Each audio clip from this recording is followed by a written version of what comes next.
Di antara kearifan buyut-buyut kami, leluhur kami, itu kalau cerita itu nggak apa-apa kamu mondok di Mekah di sana tapi bawa pohon yang hidup di Indonesia. Artinya membawa manhaj metode dakwah yang bisa hidup di Indonesia. Wa ma arsalna min rasulin illa bilisani qaumi. Semua rasul diutus itu pasti sesuai kultur kaumnya. Saya punya sedikit cerita tentang kultur. Kultur itu nilai yang disepakati masyarakat. Meskipun persepsi itu salah. Saya cerita sedikit tentang keunikan kultur. Nabi Yunus itu nabi. Di mana-mana nabi itu mengajak ke tauhid, ajaran yang benar ini. Dan dulu Nabi itu nggak punya polisi, nggak punya densus, jadi nggak bisa Nabi nyuruh yang nggak setuju tangkap itu nggak bisa. Tapi punya Tuhan. Jadi kalau yang tidak percaya dakwahnya itu ancamannya adab. Dulu itu nggak ada polisi, nggak ada pengadilan, sehingga kalau ada kesalahan itu ancamannya itu akan turun apa? Adab, siksa itu. Sekarang kan kalau kita jadi pemimpin kan agak enak itu, punya keamanan, punya macam-macam lah. Singkat cerita, sudah dakwah sekian tahun itu umatnya nggak percaya kalau beliau seorang nabi bahwa ajaran tauhid itu benar. Akhirnya cerita ini terkenal sekali, mungkin beberapa terputus ya, tapi terputus cerita ini saya ceritakan secara lengkap. Terus beliau cerita, ini waktu sudah lama saya dakwah, sudah lama saya sosialisasi itu tentang kebenaran, Anda tetap nggak iman ini 3 hari lagi pasti ada adab. 3 hari ada adab itu delalah masyarakatnya tuh kepikiran. Jangan-jangan iya gitu. Nah ketika jangan-jangan iya itu diintip, rumahnya Nabi Yunus itu diintip. Ya agak aneh.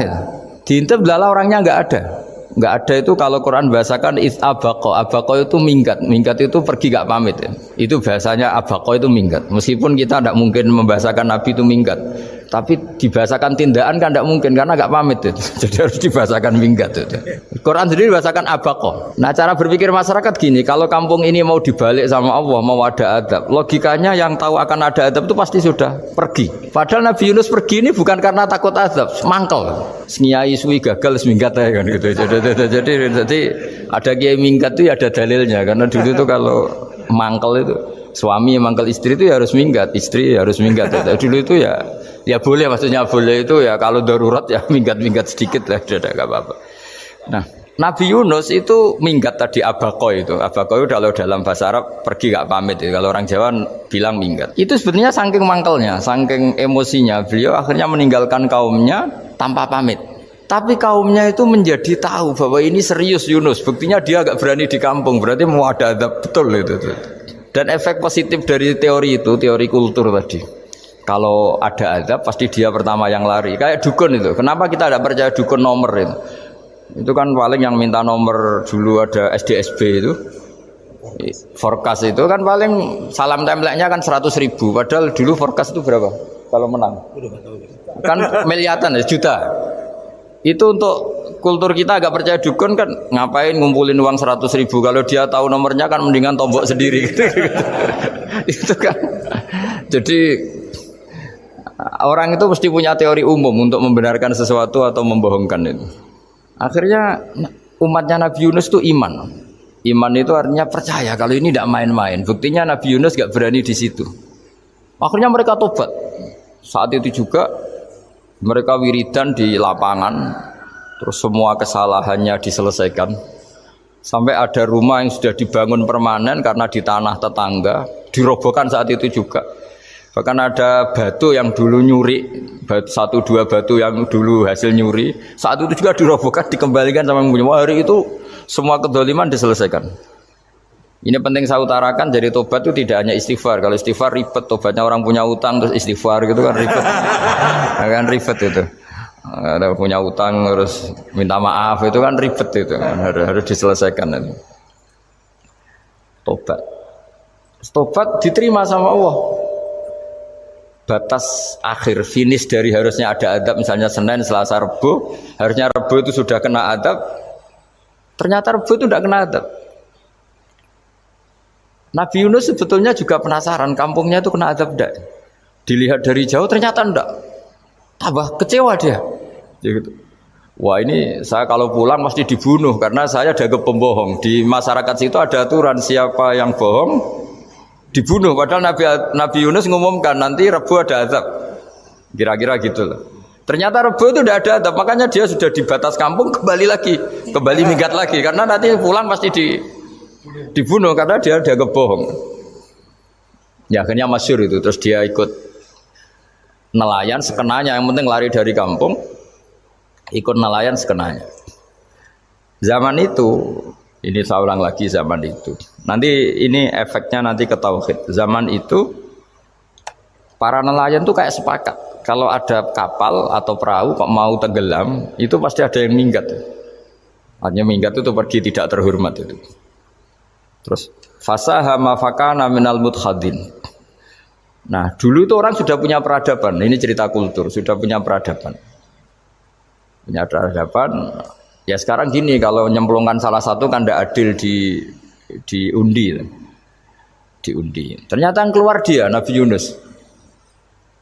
Terus mereka tahu ini orang nggak pantas dikorbankan karena Nabi di mana-mana itu ganteng. Memang Allah itu punya sunat unik. Nabi itu harus paling ganteng di kampungnya. Nasabnya juga harus paling baik. Kabar-kabarnya juga istrinya harus paling cantik. Itu memang aturannya gitu. Nggak tahu saya. Dulu saya juga janggal. Kenapa Nabi aturannya harus gitu? Tak angen-angen di pemimpin elek isin itu. Maksudnya misalnya pemimpin dia pesek keriting itu kan piye gitu rasanya itu. Jadi Nabi itu pasti itu paling ganteng di kampungnya. Terus dari nasab ya terbaik. Terus rata-rata istrinya itu ya selain solihah itu ya paling cantik. Karena ya dibully kan, sawar tidak jadi nabi, nak bujune elek kan ya ribet kalau misalnya ada yang bully gitu kan juga ribet. Singkat cerita terus dia akhirnya ditenggelamkan, dibuang karena beliau seorang nabi, faltaqamahul khut, beliau ditelan ya. Iltiqam itu tidak digigit, ditelan ya. Karena ditelan beliau tidak ngalami dikunyah, ditelan. Iltiqam itu ditelan. Karena beliau seorang nabi di dalam batnil khut itu di perut itu dia wiridan dan barokahnya wiridan itu perut ikan ini menjadi masjid. Dia nyaman di situ nyaman karena terus ngalami karomah lah. Andikan wali itu ngalamin karomah. Nah kesimpulan dari cerita ini itu apa? Masyarakat itu akan selalu dengan kulturnya sendiri. Para nabi juga punya kultur sendiri. Dan Allah yang ngelola itu semua. Saya ulang lagi, Allah yang ngelola itu semua. Makanya terus dua kultur ini kalau Allah menghendaki itu gampang sekali. Akhirnya yang terjadi apa? Nabi Yunus jadi kasih sanksi Allah karena pergi tidak pamit. Masyarakatnya justru enggak karena tobat. Dan tobatnya masyarakatnya ini karena kekeliruan Nabi Yunus. Keliru dengan makna bukan dosa. Andai kan Nabi Yunus saat itu kok di rumah ingin menyaksikan azab, itu masyarakat mesti gak percaya kan ada azab. Mau ada azab kok dia di rumah gitu. Jadi unik Allah cara ngelola masyarakat itu unik. Nah, dari keunikan cara Allah ini kemudian lahirlah ilmu yang bernama ilmu tauhid, ilmu tawakal, ilmu pasrah nang pangeran itu. Karena kemarin pas Pak Yusuf sama Bu Sulis sowan saya itu tak beri cerita. Agama itu milik Allah. Sehingga teori yang dikatakan manusia itu ya teori saja, tetap semua itu di tangan Allah. Ya saya saat itu cerita, misalnya saya ditanya, ini besi, materi besi dengan kaca itu kuat mana? Mesti kita menjawab kuat besi. Tapi saya yang mengendalikan besi dan kaca. Ternyata saya punya merencanakan menghancurkan besi, menetapkan kaca ini tak simpan, akhirnya puluhan tahun. Yang ini saya rencanakan saya hancurkan itu. Andai kan si yang menjawab tadi tahu rencana saya, mesti kuat bilang kuat kaca. Gitu. Makanya contoh paling gampang tadi, dinosaurus itu hewan paling kuat malah musnah itu. Pitik yang nggak kuat sampai sekarang. Karena Allah bikin dinosaurus itu punya rencana dihancurkan itu. Sementara ayam enggak lah, gue rame-rame dunia gitu. Sehingga ya sudah. Nah, agama itu seperti itu. Agama itu sesuai rencana Tuhan. Sehingga ini cerita Nabi. Sehingga Nabi itu kadang nggak tahu bedanya antara sesuatu yang punya data, punya perangkat-perangkat untuk menuju A misalnya, itu nggak tahu bedanya. Jadi kalau Nabi ditanya misalnya gini, onta itu lahir dari betinanya, dari indukannya bisa, ya bisa. Lahir dari batu, jawabnya ya bisa. Kalau dia seorang Nabi pasti jawab bisa. Kalau Nabi loh ya, bukan direktur mandiri, Nabi. Itu pasti jawabnya bisa. Jadi kalau Nabi ditanya, mata air itu keluar dari bumi kedalaman 7 meter, bisa. Keluar dari sini, dari meja, jawabannya ya bisa. Karena Nabi itu saking dekatnya Allah, tahu betul bahwa perangkat di dunia ini tidak bisa mendikte Allah. Semua itu kehendak Allah. Logika yang terbangun Nabi itu sebenarnya gampang ya. Kalau kita teliti itu, makanya gampang itu sesuatu yang benar itu pasti bisa dijelaskan secara gampang. Nah ini ngaji tauhid biar tidak terlalu berteori itu. Karena kalau saya cerita uang pinter jenengan. Dan saya tidak ingin pinter tentang uang. Tak beri contoh. Nggak, ini supaya nanti kalau sampean suatu saat meninggal ketemu Mungkar Nakir itu tahu cara menghadapi. Nanti tak warai tekniknya. Tak warai tekniknya. Bocorannya tadi. Makanya ada cerita agama ini baik sekali. Orang bocorkan ujian nasional itu kriminal, bisa ditangkap Pak Rosidi. Tapi agama ini pertanyaan Mungkar Nakir dibocorkan semua kiai, itu nggak ditangkap sama Mungkar Nakir. Harusnya kan rugi karena ini pertanyaan, tapi semua kiai kan sudah membocorkan. Nanti pertanyaannya di kuburan itu man rabbuka, Tuhanmu siapa, agamamu apa. Itu kan sudah dibocorkan, tapi itu nggak dianggap kriminal. Sementara kita sekolah SD, sekolah SMP bocorkan soal itu dianggap kriminal. Padahal kalau harusnya boleh. Maksudnya kalau menuruti teori itu harusnya boleh kan.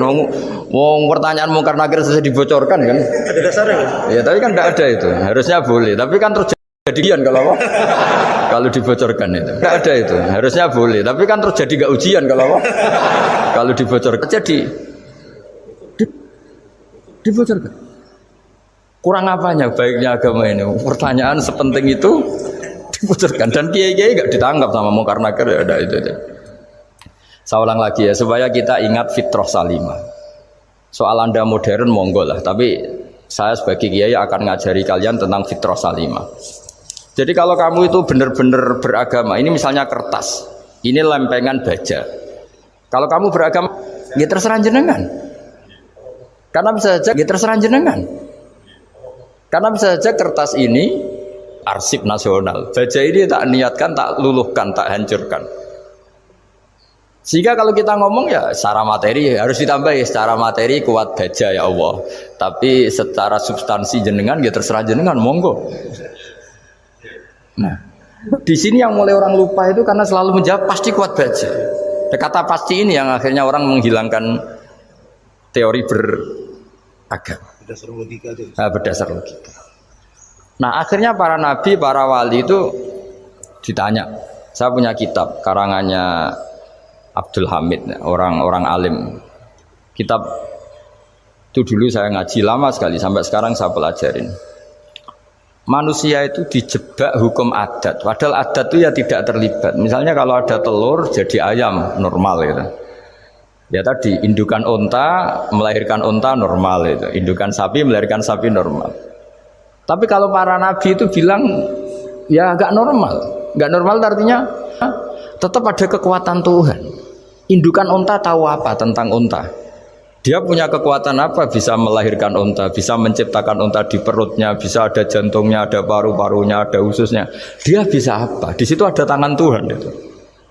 Karena para nabi cara berpikir gitu, melihat tembok ya sama. Tembok sama indukan unta itu sama-sama mungkin mengeluarkan unta. Sehingga ketika Nabi Soleh ditanya, bukti apa kekuasaan Tuhanmu? Apa bisa mengeluarkan unta dari batu besar ini? Jawabannya Nabi Soleh ya bisa, ya bisa. Dan mukjizatnya Nabi Soleh masyhur itu keluarlah unta dari batu. Karena secara teori ya tadi, coba unta indukan itu apa seorang profesor, apa seorang ilmuwan sehingga bisa menciptakan anaknya itu. Apa dia terlibat dalam menciptakan jantungnya, paru-parunya, ususnya? Kan enggak juga. Telur bisa apa coba? Gobloknya bukan main telur itu kan. Tapi bisa mengeluarkan ayam, dia bisa apa? Nah, para nabi, para wali itu tahu semuanya itu kekuasaannya Allah. Nah, kalau karena kekuasaan Allah bedanya apa dengan tembok? Makanya Nabi Muhammad ketika di padang pasir semua sahabat bingung nggak ada air, ya Nabi santai aja. Ini gimana Nabi nggak ada air, nanti orang mati kehausan. Nabi ya santai aja. Kamu ingin air katanya? Iya. Nabi nunjuk apa itu ya sudah terus ada air. Ada yang keluar dari jemarinya, ada karena Nabi itu nggak tahu bedanya antara ini mungkin dan tidak mungkin tuh nggak tahunya itu ya semuanya itu Allah. Kalau kamu kan nggak, wah daerah gini nggak mungkin ada air. Ini kan padang pasir. Air itu biasanya di daerah hutan gini malah berteori macam-macam. Seakan-akan tidak ada Tuhan. Jadi kalau orang nggak bakat wali pasti berpikirnya gitu. Makanya nggak wali-wali itu memang nggak bakat karena itu kan artinya menafikan kekuasaannya Allah kan. Seakan-akan Allah tidak mampu bikin air di situ. Tapi kalau Nabi santai aja. Makanya Nabi Ibrahim ketika mau dibakar ya santai aja. Menurut beliau api bisa apa? Jadi itu meskipun hukum adat itu ya selalu berjalan. Normalnya api yang membakar di padang pasir, normalnya ya nggak ada air. Normalnya batu ya nggak mengeluarkan onta. Tapi kamu jangan terjebak oleh keseharian yang Anda lihat. Tetap di balik itu ada kekuasaannya Allah Subhanahu wa Ta'ala. Nah ini yang namanya iman. Dengan iman seperti itu nanti ketika kita mati itu ya santai saja. Ketika kita hidup ya tidak tahu oksigen itu apa masuk ke tubuh kita sistemnya kayak apa, jantung kita ada ikut bikin, paru-paru kita. Artinya zaman kita hidup pun sebenarnya kita tidak bisa ngelola kehidupan itu tidak bisa. Nah kalau sama nggak bisa nanti setelah mati juga tidak bisa. Ya sudah ketika kita hidup yang ngelola juga Allah, ketika mati juga yang ngelola. Bedanya apa? Nah, ini di sini terus kita dilatih inna sholati wa nusuki wa mahyaya wa mamati lillahi rabbil alamin. Tapi kenapa kita ragu terhadap kehidupan setelah kematian? Karena ketika kita hidup seakan-akan kita tahu cara hidup. Makanya Allah itu tersinggung betul ketika ada orang merasa bisa ngelola cara hidupnya. Makanya kata Allah kalau gojlok orang-orang yang kepedean itu, kalau kamu top, mbok jangan mati. Itu falaula in kuntum ghairu madinin tarji'unaha in kuntum shadiqin. Kalau kamu merasa top itu jangan mati. Di mana-mana mati itu tidak top. Falaula idza balaghatil khulqum wa antum khina idzin tanzurun. Mbok ketika nyawa kamu sudah sampai kerongkongan, kamu tarik lagi supaya kamu tidak mati. Mati itu tidak top. Katanya kamu top kok mati. Jangan mati. Kalau top itu jangan mati, jangan miskin, jangan tua, jangan jadi jelek. Pokoknya top terus gitu. Itu digosok sama Allah. Tapi orang itu lupa bahwa nah ketika sehat begini kita seakan-akan ngelola kehidupan. Nah gara-gara merasa ngelola seakan-akan kalau mati lalu saya gimana ya kalau mati? Di kuburan ngapain ya?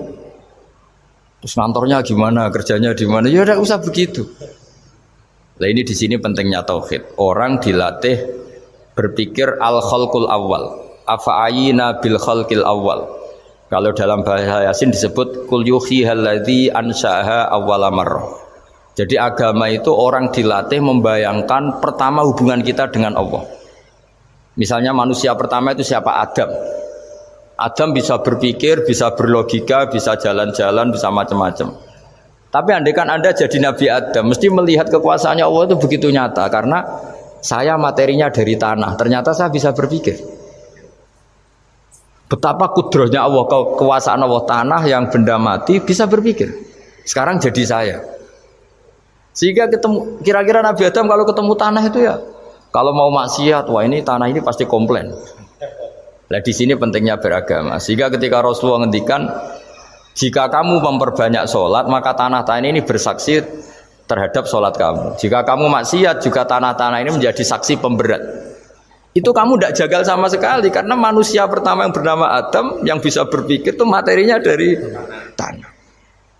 Jika kita tidak janggal ketika tanah disetatuskan bisa bersaksi. Tapi setelah kamu berpikir tanah itu bisa dicangkul, bisa dijadikan berhala, dijadikan kendi, dijadikan macam. Seakan-akan tanah itu ya benda yang tidak penting. Tapi Nabi itu beda dengan kalian. Nabi tahu betul tanah ini makhluk Allah yang bisa berpikir. Sehingga Nabi yang ngendikan kalau kamu sholat sunat atau beribadah sebaiknya jangan di tempat yang sama, biar yang menyaksikan kamu sholat itu banyak. Kita mungkin kan masa bumi bisa bersaksi. Tapi andikan Anda Nabi Adam itu tidak akan janggal seperti itu karena dia tahu materinya dari tanah dan ternyata jadi mata yang bisa melihat, jadi telinga yang bisa mendengar. Makanya Allah selalu mengingatkan, ingatlah al-khalqil awal, afayina bil khalqil awal. Karena khalqil awal ini yang menjadikan fitrah beragama yang baik. Sehingga ketika orang Yahudi bilang nggak mungkin Nabi Isa itu nggak anak zina, wong ibu kok tanpa bapak, anak kok hanya ada ibu tanpa bapak. Allah cara menjawab, inna masalah Isa intawoy kamasali Adam. Jika kamu protes ada Isa karena tanpa bapak, ya protes dengan Nabi Adam, tanpa ibu tanpa bapak. Nah ini diingatkan al-khalqil awal. Makanya Yasin bilang, kul yuhyihalladzi ansa'aha awwalamar. Awwalamar itu kamu harus berpikir ketika hubungan kamu sendiri dengan Allah zaman sebelum ada semua. Jadi misalnya alam raya ini, bumi sebesar ini, masa suatu saat terus hilang, hancur, nggak berbekas. Ingat saja, bumi ini mulai dulu ya nggak ada. Diadakan oleh kekuatan besar yang super ada, yaitu Allah Subhanahu Wa Taala. Nah di sini kenapa faham-faham ateis itu hilang di dunia. Meskipun ada itu karena saking mungkin kurang peradaban. Makanya guru-guru kita mulai zaman Nabi Adam sampai sekarang itu cara berpikir sederhana. Bumi ini kadung ada. Di mana-mana sesuatu yang ada pasti disebabkan yang lebih ada. Kan nggak mungkin bumi yang ada kemudian penciptanya itu udah ada. Itu kan ngajak goblok bareng gitu kira-kira gitu. Sok sesuatu yang ada disebabkan oleh sesuatu yang tiada. Maka guru-guru itu ngajari pertama sifat Allah itu wujud. Karena ini wujud super atau kausa prima, terus kiai bilang wajibil wujud. Wajibil wujud terjemahan bebasnya ya wujud super. Super ada. Karena wujudnya Allah itu yang mempengaruhi ya semua alam raya ini, dia harus di depan. Masa yang menciptakan di belakang. Makanya terus disifati qadim. Qadim itu harus lebih dulu atau awal. Nah, makanya ketika Fir'aun ngaku Tuhan itu cara membatalkan Nabi Musa itu sederhana. Kalau kamu Tuhan, berarti baba kamu nggak ada Tuhan karena Tuhannya terlambat datang. Nah, itu langsung, oh iya ya kalau, ya kan berarti babanya dia tanpa Tuhan kan Tuhannya baru kemarin, aktenya baru diurus, itu aktenya baru diurus itu Tuhannya. Makanya Fir'aun itu akhirnya Nabi Musa punya pengaruh besar di kalangan punggawa Fir'aun. Karena ketika debat terbuka itu punggawanya dengar. Akhirnya mereka iman sama Nabi Musa. Ini disebut wa qala rajulun mu'minun min ali fir'auna yaktumu imana. Banyak yang diam-diam ini iman karena logika Fir'aun jadi Tuhan itu enggak masuk akal. Yang benar adalah Tuhannya Nabi Musa. Nah orang-orang ini itu ya dibilang enggak loyal ya pokoknya dia iman. Dan dia juga yang ikut rapat. Besok Musa tangkap. Karena mereka sudah iman sama Musa terus sebelum eksekusi itu datang, ini datang ke Musa. Tadi malam saya ikut rapat, keputusannya Anda ditangkap mau dibunuh, jangan lari saja dulu kan. Jadi kan nggak bisa disebut pengkhianatan, kan ini orang baik. Jadi malamnya ikut rapat, besok Musa tangkap bunuh. Iya Nabi Musa paginya sebelum di itu, Musa saya nanti malam ikut rapat dan keputusannya Anda ditangkap dibunuh, kamu lari saja sekarang. Nah kenapa iman? Karena logika yang dibangun Nabi Musa. Makanya ciri utama kebenaran itu bal naqdhifu bil haqqi 'alal batil fayadmaghuhu fa idza huwa zahid. Kebenaran sejati itu boleh diuji di mana saja. Dan Anda tidak usah khawatir kebenaran sejati itu kalah. Pasti menang. Kalau kebenaran itu kebenaran sejati pasti menang. Ya, di sini terus ada ulama-ulama kayak banyak lah termasuk di Indonesia kayak Pak Quraisy kayak yang nyaman saja anak-anaknya di luar negeri karena merasa kebenaran sejati itu tidak akan kalah. Sehingga ketika ada negara yang begitu maju, saya pernah ditanya sama orang yang kuliah di Inggris, di Swiss, Gus, saya ini kan orang Indonesia, tapi pengagum negara Swiss, Swedia, negara di sana itu makmur, terus tertib.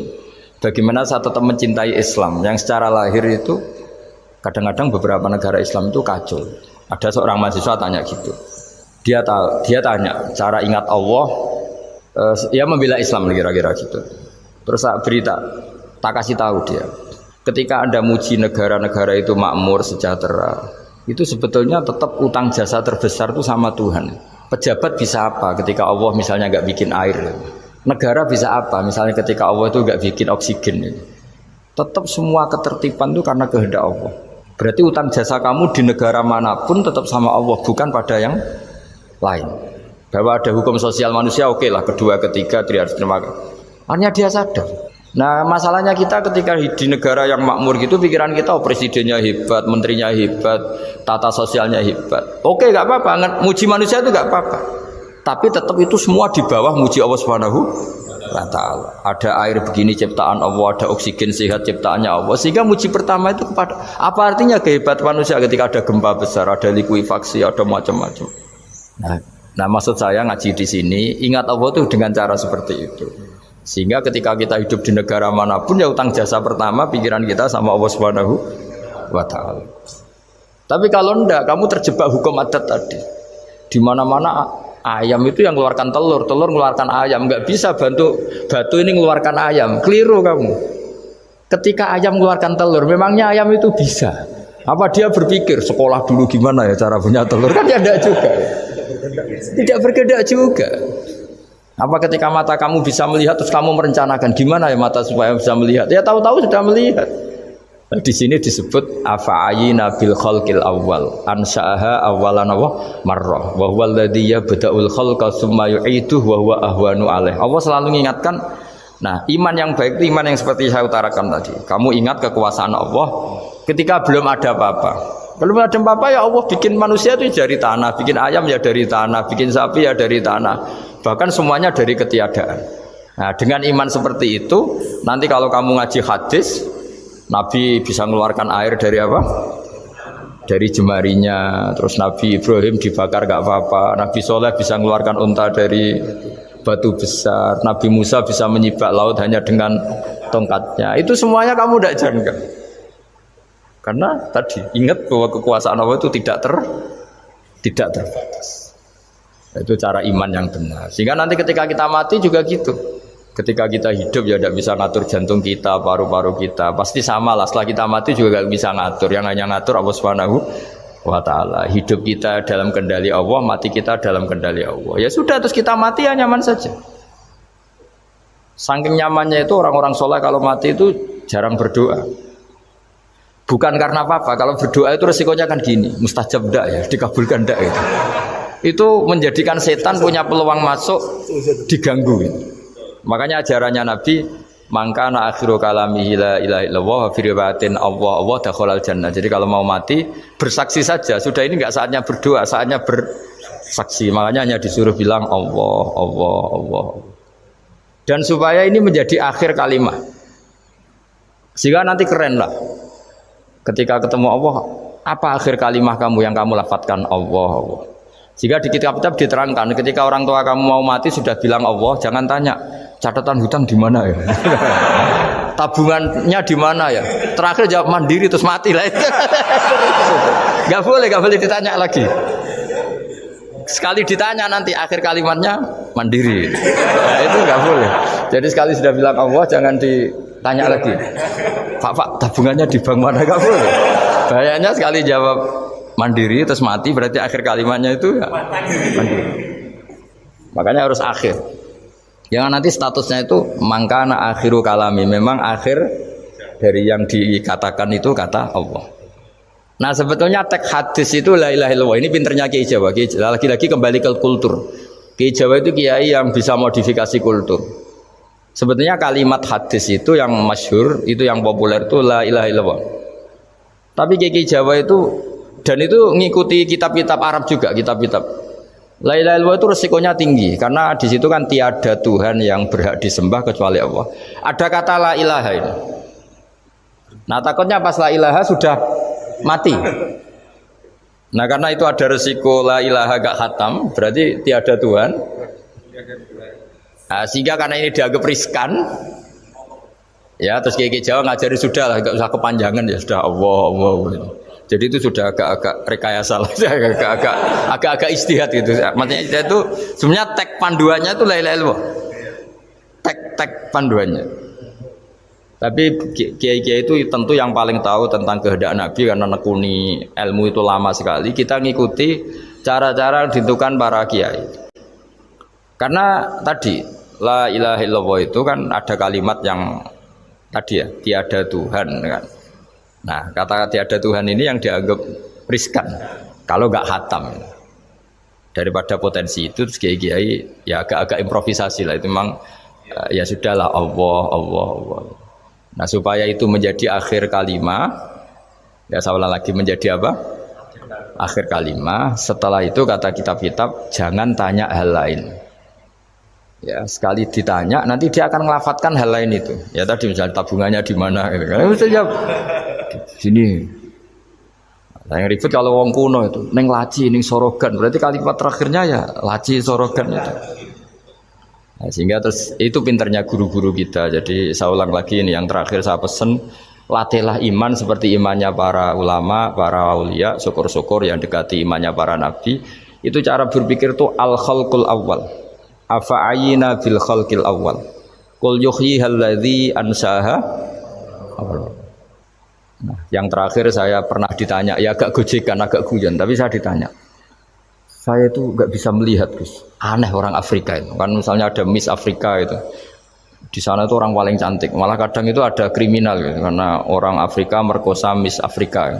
Itu kata orang Indonesia, Gus, dikekno aku ora doyan gitu. Itu kan. Itu lah ini kan secara syariat mungkin lelaki itu punya rasa dengan perempuan itu ya kalau berpakaian seronok atau gimana secara teori. Tapi sebetulnya oke itu benar. Tapi sebetulnya ada ansaha awala bar. Orang Indonesia itu didesain nggak suka orang Afrika. Orang Afrika ya didesain nggak suka orang Indonesia. Sehingga orang-orang Afrika kalau melihat orang Indonesia yang caling cantik mungkin ya iskal. Wong cempeh kayak gampang gitu kok cantik. Mungkin perasaannya cowok-cowok Afrika ya gitu. Itu cantiknya di mana? Orang Indonesia kebalik kan? Kalau cowok-cowok Indonesia ngelihat Miss Afrika cantiknya itu nangdi gitu. Kok sampai ada pemerkosaan tuh apa itu? Nah itu menunjukkan Allah yang Maha Kuasa. Allah itu mendesain gennya orang sana. Beda dengan kita. Ya itu bukti bahwa Allah itu nggak bisa. Ya sudah semuanya itu Allah yang mendesain. Itu bukti bahwa manusia itu bisa apa di depan kita. Wong orang kayak Afrika kok disuruh bilang cantik kita kan protes. Cantiknya di mana? Mungkin orang sana juga protes ke kita. Orang Jawa cempeh itu kok cantiknya dia. Itu orang-orang Indonesia kalau ngelihat bule cantik itu kan kalau ketemu kan jangga. Orang-orang Jogja bule wayune nang ndi gitu. Kulite gitu kan ya sama mereka juga bilang kita mungkin ya seperti itu. Itu namanya didesain ansyaha awal apa? Mar, sudah memang desainnya seperti itu. Nah di sini supaya kita ingat lah. Nah, ingat bahwa hati juga gitu. Ketika kita cinta istri itu janggal betul kalau terjadi konflik. Tapi kalau sedang konflik itu janggal betul terjadi perdamaian. Nah, lagi mau ngangkel itu ya problem betul. Nah ini di sini pentingnya iman. Orang terus disuruh berdoa ya muqallibal qulub tsabbit qalbi ala dini karena kita tidak tahu cara berpikir. Ada perempuan cantik sering merengut, pecintanya ya banyak, dianggap pemikir serius. Tapi kalau baru gedeng namanya ya merengut, bukan pemikir. Orang senyum itu kita seneng gitu. Tapi kalau baru gak seneng, murahan guya-guyu. Itu jadi manusia itu unik. Hanya sama, tapi cara nganalisis beda. Tinggal sedang seneng apa enggak. Lucu kan? Ada orang anteng di rumah itu kalau lagi seneng ya, oh itu anteng nggak banyak ngeluyur. Tapi baru nggak seneng, seneng ngomah ya nganggur. Itu kita tidak pernah tahu. Kita simpulkan apa itu tidak pernah tahu. Makanya wisata pernah ada orang wisata datang ke sini tak nasihatin. Orang wisata itu kan seneng di kampung-kampung yang terbelakang gitu melihat orang manusia pohon, melihat apa. Terus saya bilang, itu kan kasihan kan masa manusia jadi objek. Bahkan bayangannya ya kalau mereka jadi modern jadi gak menarik kan. Padahal kita yang orang pendidikan kan inginnya mereka terentas lah dari kultur itu. Ya itu kan gak sambung kan. Yang satu bilang unik, masyarakatnya masih unik, masih naik-naik pohon. Tapi bagi orang pendidikan kan tersiksa kan. Ini bangsa kita, warga kita kok masih seperti itu. Makanya orang wisata itu nasihati, kamu ke sana itu niat ngelihat apa niat mengentas? Kalau niat mengentas, tak jamin ada pahala. Enggak Gus, mau niat mengentas katanya. Niatnya baru sekarang apa mulai dulu-dulu? Ya, baru sekarang. Dan ini cerita dari manusia itu semudah itu, Pak. Nah, setelah kamu ngaji ini, kamu tidak akan janggal terhadap kenapa Nabi itu begitu santai. Ketika tadi makanan misalnya satu wadah itu cukup untuk orang 300. Sampai Jabir yang ngundang Nabi kan hanya kambing kecil. Cukup orang 6. Ternyata Nabi ngajak orang 300 lebih. Tapi Nabi bilang ya sudah semuanya makan cukup. Kata-kata Nabi kan zaman dulu belum ada beras, belum ada Allah itu bisa kok ngenyangkan malaikat tanpa makan itu. Susahnya apa ngenyangkan manusianya dengan nasi sedikit itu ya Nabi ya santai aja, semuanya kenyang santai. Ya itu iman-iman yang sudah benar-benar awal amarah sudah. Allah tidak harus terdikte oleh nasi. Kalau nasi sedikit harus cukup orang sedikit. Kalau banyak harus orang banyak. Allah tidak perlu kena aturan itu semua. Tidak perlu. Saya ini Tuhan kata kok kamu atur itu gimana? Tidak bisa. Saya Pak Bakar hanya ngaji ini insya Allah Anda setelah baca mukjizat keramat itu tidak. Beda itu ada dua. Beda karena bodoh. Nah, itu memang harus kita tinggalkan. Yang beda karena bodoh. Ada beda karena rumus ilmu. Itu harus kita hormati. Saya punya sekian bukti beda ya kalau karena bodoh tentu kita tinggalkan. Tapi kalau karena rumus ilmu yang beda, misalnya gini, saya kiai yang lama di kota, saya akan lama kerja di Jogja. Mungkin perasaannya orang kota itu kalau ketemu tetangga, misalnya saya kiai, udahlah kalau ketemu tetangga itu nggak usah tanya. Ya kalau ketemu biasa aja, nggak usah tanya, nggak usah ramah, biasa aja. Itu mungkin bagus nasihat itu di kota, karena kalau di kota itu ketemu tonggo takok badhe tempundi mau kemana itu ganggu privasi. Jika bagian dari kebaikan baik sama tetangga ya jangan tanya karena itu ganggu apa? Privasi. Tapi kalau di kampung dianggap sombong kan nggak tanya. Nah hal-hal seperti ini itu perbedaan karena ilmu. Memang di kota kulturnya seperti itu, di kampung seperti ini. Nah itu bukan perbedaan karena kondisi muqtadul hal. Memang kondisinya berbeda. Ya kondisinya apa? Berbeda. Misalnya saya sebagai kiai kan bayangkan kiai itu suka lah ngaji ibadah itu. Terus kamu karena orang kota sukanya pizza terus Gus kesini Gus saya naik makan pizza bareng kan saya malah terganggu. Kamu niatnya hormat tapi ganggu karena nah sehingga dulu sahabat ini cerita sahabat ada sahabat yang ditanya tabiin itu generasi setelah sahabat sifli wajah Rasulillah tolong jelaskan ke kami wajah Rasulillah Shallallahu Alaihi Wasallam. Ini sahabatnya nangis. Oh maaf sekali, saya tuh gak pernah melihat wajahnya Nabi meskipun saya berpuluh-puluh tahun jadi sahabat. Juga gak pernah sowan Nabi. Saya sering jamaah sama beliau. Ditanya kenapa? Saya itu sungkan. Beliau terlalu wibawa. Jadi bentuk penghormatan sahabat ini ke Nabi justru gak berani melihat wajahnya. Dan bukti penghormatan pada Nabi dia gak pernah sowan. Nabi itu punya anak, punya istri, punya cucu. Kalau sowan tuh ganggu. Jika dia cara berpikir ya itu bentuk hormatnya. Ya itu ya sah saja dia cara berpikir ditakdir begitu. Tapi ada beberapa sahabat yang justru saking cintanya sering melihat wajah Nabi, sering sowan Nabi. Itu hanya dia cara berpikir begitu. Nah kira-kira seperti itu. Jadi perbedaan itu ada dua. Ada yang karena bodoh, itu tidak kita ikuti. Tapi ada perbedaan karena pengetahuan. Ya kalau karena pengetahuan harus kita ikuti karena memang itu ya itu kan urusan sudut pandang. Dulu ketika Mekah dikuasai Sayyidina Umar setelah Fathu Mekah dan Umar sudah kuat betul. Itu banyak sahabat yang dulunya orang Mekah. Itu sama Umar disuratin, cobalah kembali ke Mekah. Di Mekah itu kamu sholat di Masjid Haram sebagaimana 1000 sholat. Sekarang Mekah aman milik kamu, silahkan kembali ke Mekah. Tapi jawabnya sahabat itu nggak mau. Paling di Mekah hanya dapat pahala 1000 sholat.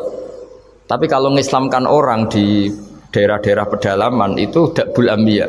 Ciri khas Nabi itu yang membenarkan orang itu, bukan di satu tempat. Terus sampai nambahi surat ini wa alam anal ardo lam tuqaddis ahad dan bumi itu tidak bisa loh mensucikan orang. Abu Lahab itu orang Mekah, Abu Jahal orang Mekah, tapi tetap begitu. Akhirnya jenis ini berpikir ya sudah lah, gak di Mekah gak apa-apa. Andai kan Mekah itu bisa mensucikan orang, gak ada Abu Jahal, gak ada Abu Lahab.